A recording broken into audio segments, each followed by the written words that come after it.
ஓம் சாந்தி. இன்றைய சாக்கார முரளிலிருந்து பாபா கூறியுள்ள முக்கியமான கருத்துக்கள். நாள் 2/8/2025 காலை முரளி பாப்தாதா மதுபன்.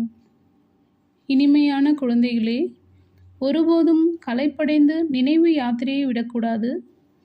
எப்போதும் ஆத்ம அபிமானியாக இருப்பதற்கு முயற்சி செய்யுங்கள்.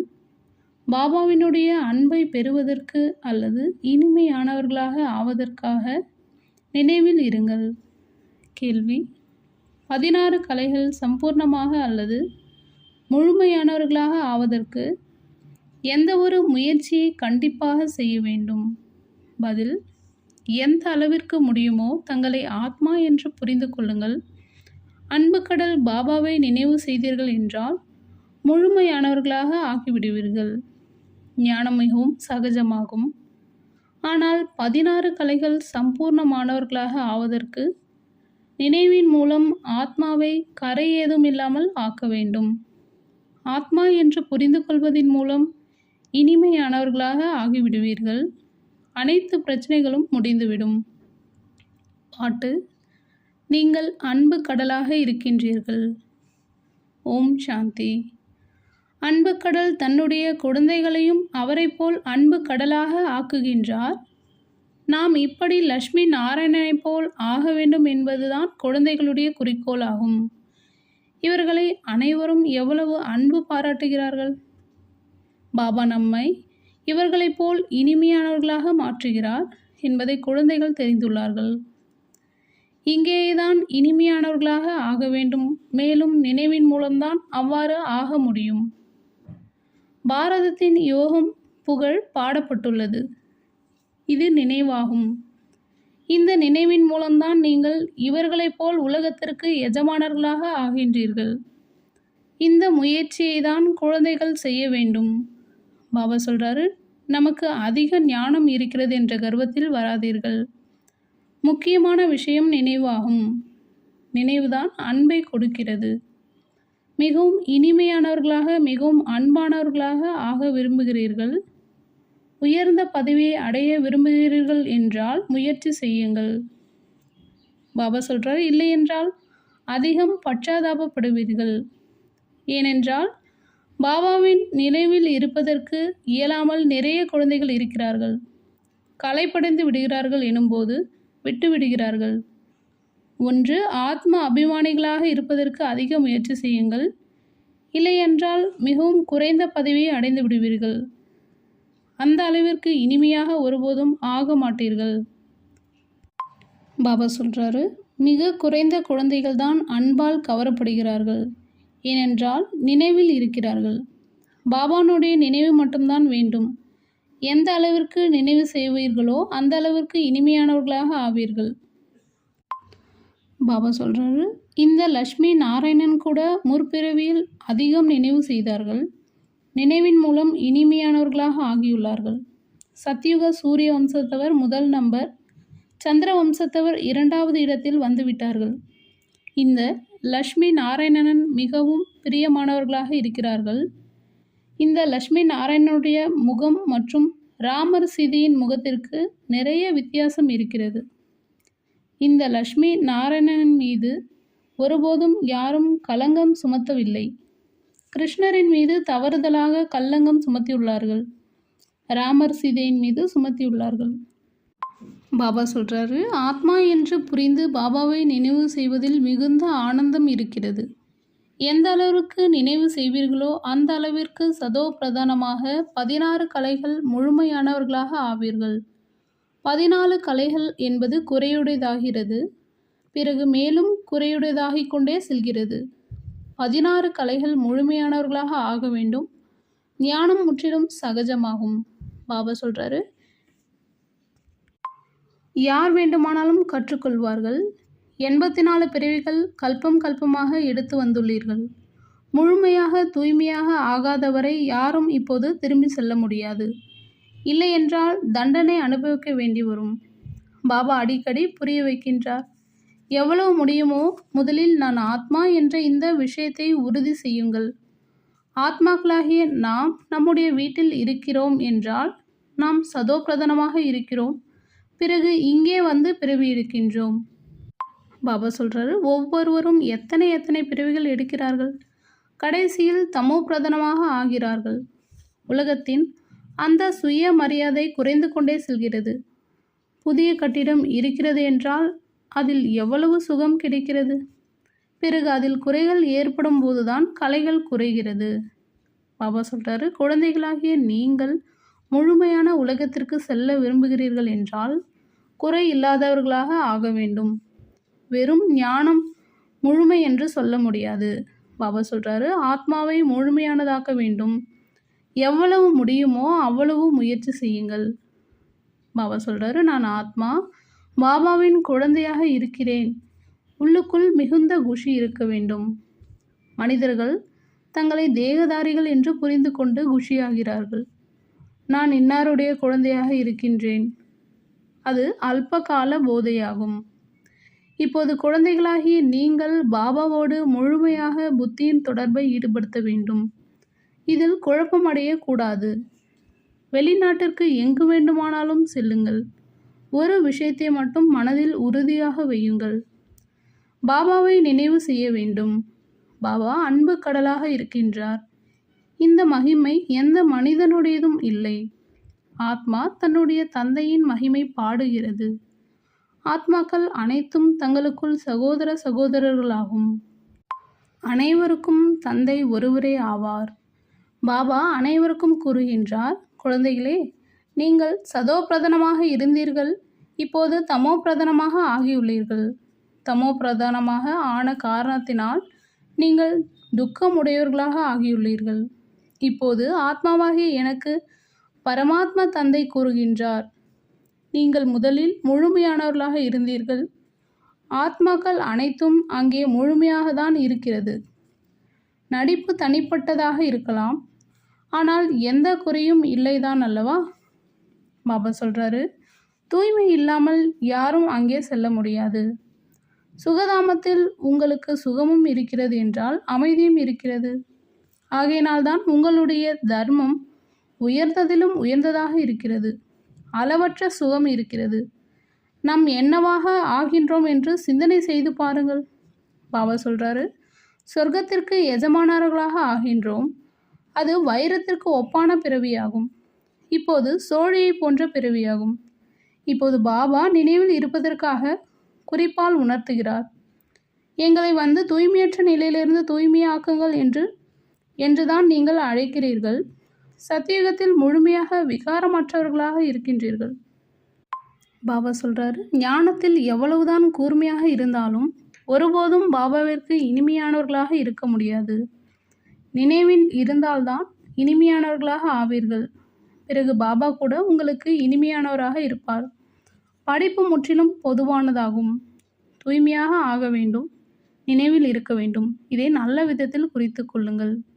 பாபா சொல்கிறாரு, நினைவியாத்தில் இருப்பதன் மூலம் ஆங்காங்கே சண்டை சச்சரவுகள் நடப்பது, அகங்காரத்தில் வந்து விடுவது போன்றவை எல்லாம் ஒருபோதும் நடக்காது. முக்கியமான விஷயம், தங்களை ஆத்மா என்று புரிந்து தந்தையை நினைவு செய்யுங்கள். உலகத்தில் மனிதர்கள் எவ்வளவு சண்டையிட்டுக் கொள்கிறார்கள். வாழ்க்கையே விஷம் போலாகிக் கொள்கிறார்கள். இந்த வார்த்தை சத்தியுகத்தில் இருக்காது. இன்னும் போக போக இங்கே மனிதர்களின் வாழ்க்கை இன்னும் விஷமாகிக் கொண்டே செல்லும். இது விஷக்கடலாகும். அனைவரும் மோசமான நரகத்தில் இருக்கிறார்கள். மிகவும் அசுத்தம் இருக்கிறது. நாளுக்கு நாள் அசுத்தம் வளர்ந்து கொண்டே இருக்கிறது. இதனை அசுத்தமான உலகம் என்று சொல்லப்படுகிறது. பாபா சொல்கிறாரு, ஒருவர் மற்றவருக்கு துக்கம்தான் கொடுத்து கொண்டிருக்கிறார்கள். ஏனென்றால் தேக அபிமானம் எனும் பூதம் இருக்கிறது, காமம் எனும் பூதம் இருக்கிறது. இந்த பூதங்களை விரட்டுங்கள் என்று பாபா கூறுகின்றார். இந்த பூதம்தான் உங்களுடைய முகத்தை கருப்பாக்குகிறது. காமசதியில் அமர்ந்து கருப்பாகி விடுகிறார்கள். அப்போதுதான் பாபா கூறுகின்றார், நான் வந்து ஞான அமிர்த மழை பொழிகின்றேன். இப்போது நீங்கள் என்னவாக ஆகின்றீர்கள்? பாபா சொல்கிறாரு, அங்கே வைரங்களால் ஆன மாளிகைகள் இருக்கின்றன. அனைத்து விதமான பொருட்களும் இருக்கின்றன. இங்கே அனைத்தும் கலப்பட பொருளாகும். குருமார்களின் உணவை பாருங்கள். அனைத்திலிருந்தும் சாரத்தை எடுத்துவிட்டு மீதமுள்ளதை கொடுத்து விடுகிறார்கள். பசுவிற்கு சரியான உணவு கூட கிடைப்பதில்லை. கிருஷ்ணருடைய பசுக்களை பாருங்கள், எவ்வளவு முதல் தரமானதாக காட்டுகிறார்கள். சத்யுகத்தில் பசுக்கள் அப்படி இருக்கும். கேட்கவே கேட்காதீர்கள். பார்க்கும்போதே சந்தோஷம் வந்து விடுகிறது. இங்கே ஒவ்வொரு பொருளில் இருந்தும் சாரத்தை எடுத்து விடுகிறார்கள். இது மிகவும் மோசமான அசுத்தமான உலகமாக இருக்கிறது. நீங்கள் இதில் மனதை ஈடுபடுத்தக்கூடாது. பாபா சொல்றாரு, நீங்கள் எவ்வளவு விகாரிகளாக ஆகிவிட்டீர்கள் என்று பாபா கூறுகின்றார். சண்டையில் ஒருவர் மற்றவரை கொலை செய்து கொண்டே இருக்கிறார்கள். அணுகுண்டுகளை உருவாக்குபவர்களுக்கு எவ்வளவு மரியாதை இருக்கிறது. இதன் மூலம் அனைவருடைய விநாசம் நடந்து விடுகிறது. இன்றைய மனிதர்கள் என்னவாக இருக்கிறார்கள், நாளைய மனிதர்கள் என்னவாக இருப்பார்கள் என்று பாபா அமர்ந்து கூறுகின்றார். இப்போது நீங்கள் இடையில் இருக்கிறீர்கள். பாபா சொல்றாரு, சத்தியமான சேர்க்கை உயர்த்தும், மோசமான சேர்க்கை தாழ்த்தும். நீங்கள் புருஷோத்தமர்களாக ஆவதற்காக பாபாவின் கையை பிடிக்கிறீர்கள். யாராவது நீந்த கற்றுக்கொள்கிறார்கள் என்றால் கற்றுக் கொடுப்பவரின் கையை பிடிக்க வேண்டியிருக்கிறது.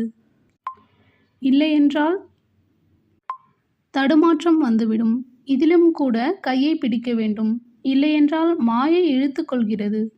பாபா சொல்றாரு, நீங்கள் இந்த முழு உலகத்தையும் சொர்க்கமாக்குகின்றீர்கள். தங்களை போதையில் கொண்டு வர வேண்டும். நாம் ஸ்ரீமத்தின்படி நம்முடைய ராஜ்யத்தை ஸ்தாபனை செய்து கொண்டிருக்கிறோம். மனிதர்கள் அனைவரும் தானம் செய்யத்தான் செய்கிறார்கள். ஏழைகளுக்கு கொடுக்கிறார்கள். தீர்த்த யாத்திரை செல்லும்போது வழிகாட்டிகளுக்கு தானம் கொடுக்கிறார்கள். பிடி அவளையாவது கண்டிப்பாக தானம் செய்வார்கள். இவை அனைத்தும் பக்தி மார்க்கத்தில் நடந்து வருகிறது. இப்போது பாபா நம்மை இரட்டை தானம் செய்பவர்களாக மாற்றுகிறார். 3 அடி நிலத்தில் நீங்கள் இந்த ஈஸ்வரிய பல்கலைக்கழகத்தை, ஈஸ்வரிய மருத்துவமனையை திறங்கள். இதில் மனிதர்கள் வந்து 21 பிறவிகளுக்கு ஆரோக்கியம் அடைவார்கள் என்று பாபா கூறுகின்றார். இங்கே எப்படிப்பட்ட வியாதிகள் இருக்கின்றன. பாபா சொல்றாரு, வியாதிகள் எவ்வளவு நாற்றமாகி விடுகிறது. மருத்துவமனையில் பாருங்கள், வெறுப்பு வருகிறது. எவ்வளவு கர்ம சுமை இருக்கிறது. இந்த துக்கங்களிலிருந்து விடுவிப்பதற்கு பாபா கூறுகின்றார், நினைவு மட்டும் செய்யுங்கள், வேறு எந்த கஷ்டமும் உங்களுக்கு கொடுப்பதில்லை. குழந்தைகள் நிறைய கஷ்டத்தை பார்த்துள்ளார்கள் என்பதை பாபா தெரிந்துள்ளார். விகார மனிதர்களின் முகமே மாறிவிடுகிறது. ஒரேடியாக பிணம் போலாகி விடுகிறார்கள். பாபா சொல்றாரு, குடிகாரனால் எப்படி குடிக்காமல் இருக்க முடிவதில்லை. சாராயத்தின் மூலம் அதிக போதை ஏறுகின்றது, ஆனால் அல்ப காலத்திற்கானதாகும்.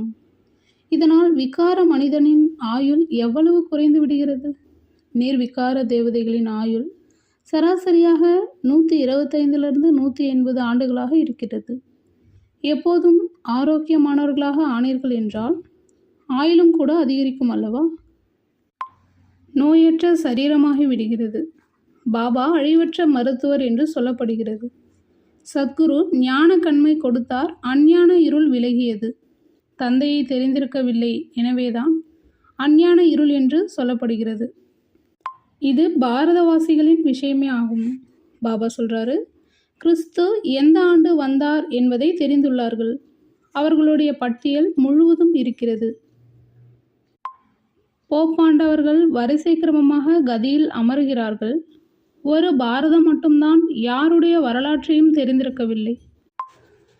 பாபா சொல்றாரு, ஹே துக்கத்தை போக்கி சுகத்தை வழங்குபவரே, பரமாத்மா, ஹே தாயும் தந்தையும் ஆனவரே என்று அழைக்கிறார்கள்.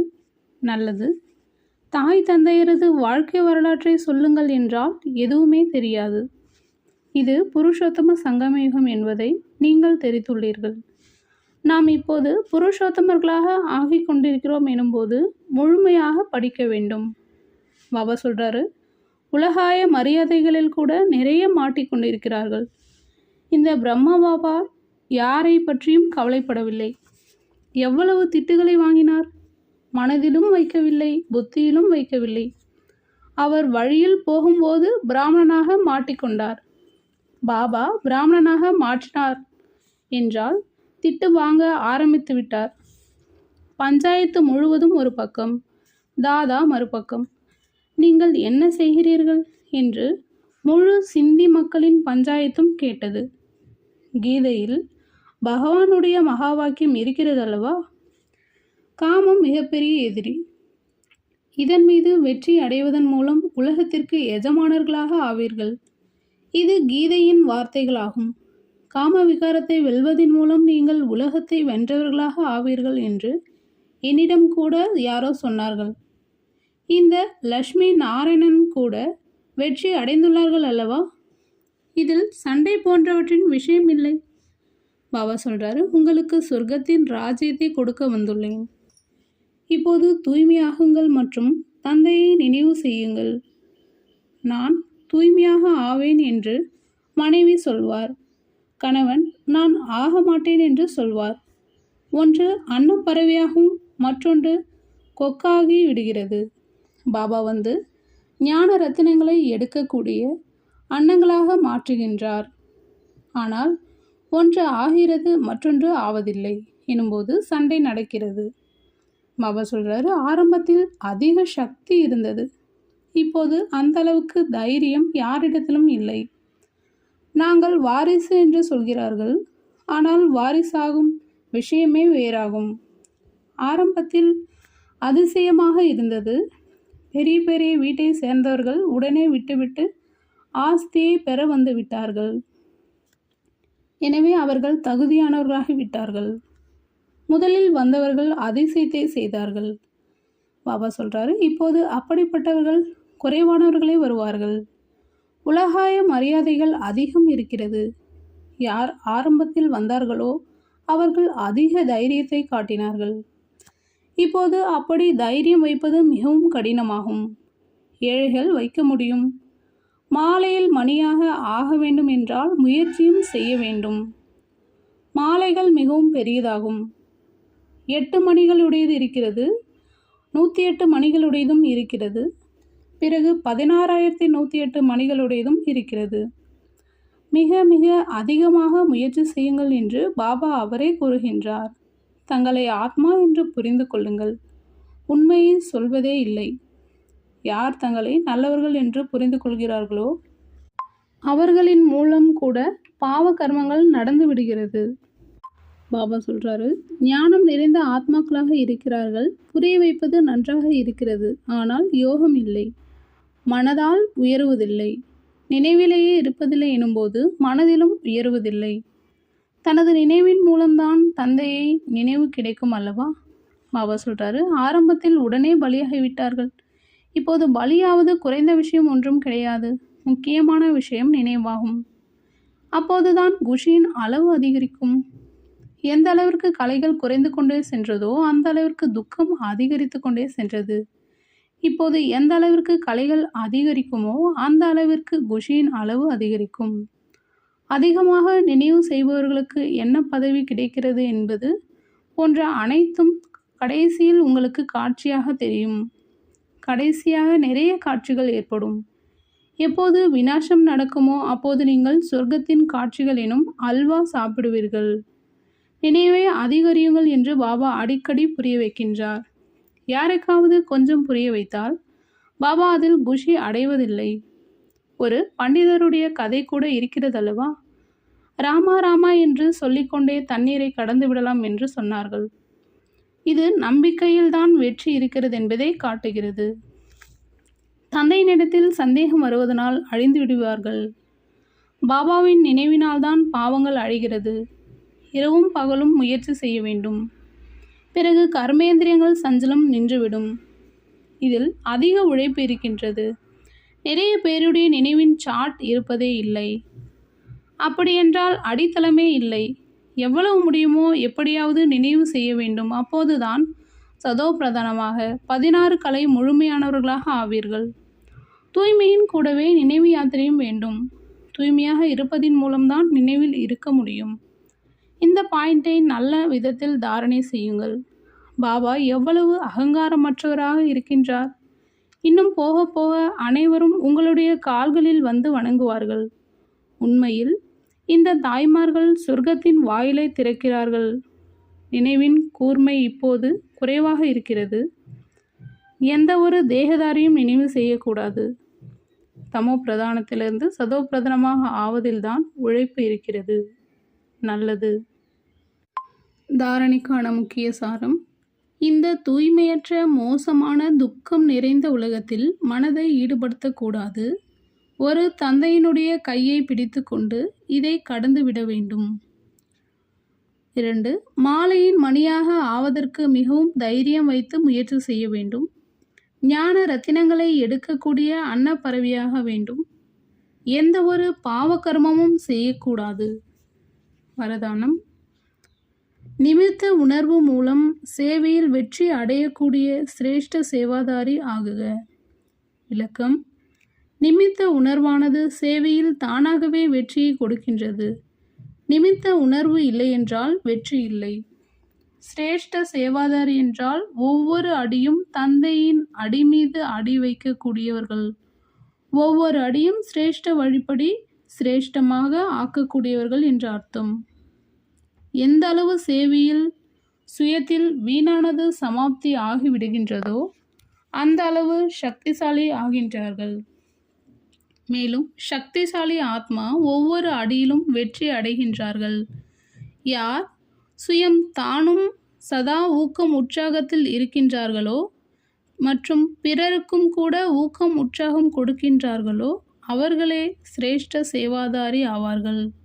ஸ்லோகன்: ஈஸ்வரிய சேவையில் சுயத்தை ஆஃபர் செய்தீர்கள் என்றால் பரிசு கிடைத்து கொண்டே இருக்கும்.